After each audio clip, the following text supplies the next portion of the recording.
when we first started out in the early years, it was a situation where I was young and I was still really new to even playing guitar, I feel like, at that time. Because I only started playing guitar when I was like, really started playing when I was about 13, 14. I diddled around from the time I was 12, but I didn't really start like going after playing guitar till I was probably 14. But yeah, so I would come in and I would have a lot of the material like completely written,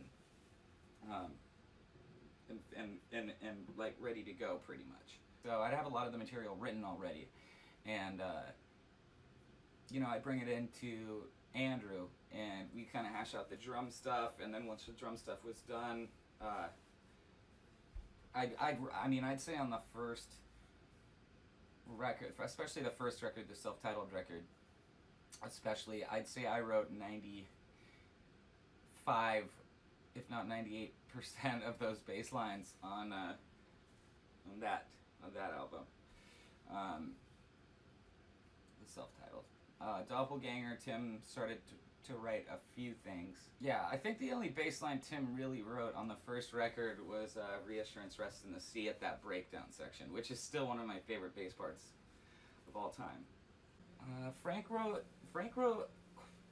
quite a few of the bass lines on In the Unlikely Event, but I mean, just to be straight with you, like, not to sound dickish or anything, but like, this band has always been like definitely under my control. It's like, to kind of take such intricate stuff, like, I don't know, I like, the way that I like to put it is I kind of draw the outline, like if it were a coloring book, and then everybody just kind of colors in like the rest. Does that make sense?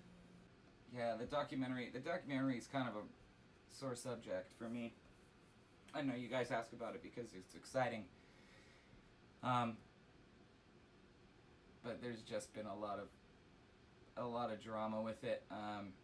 Like, the people that actually shot the documentary are the Audio Tree people, and they followed us like from when we got back together until Tim exited the band again.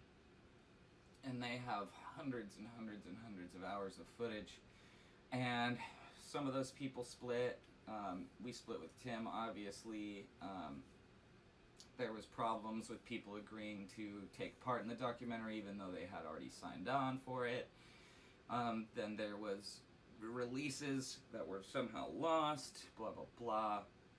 But everybody's in a different place now. No, Audio Tree weren't there for the Austin shows. They toured with us, but they went to Europe with us, Russia, the US a couple of times. The footage exists. It lives. It is in the hands of my friend Brian.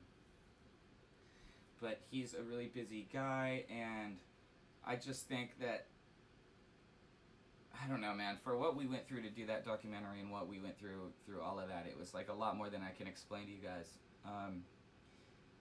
There was a lot of turmoil and a lot of like really crazy, exciting, awesome shit, but like polarizingly bad shit happening at the same time. And they were a part of it. I mean, they were basically with us. They were our crew, so they experienced those highs and lows of what this lifestyle is that a lot of people don't understand. And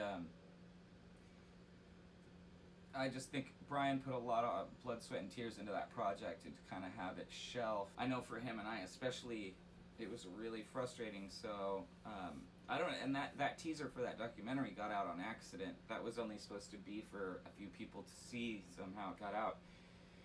But I've been working the last year to kind of repair friendships with people and get in touch with Brian. And hopefully now we're in the process of looking for a very talented editor with a lot of free time that isn't gonna charge us an arm and a leg to edit down the footage.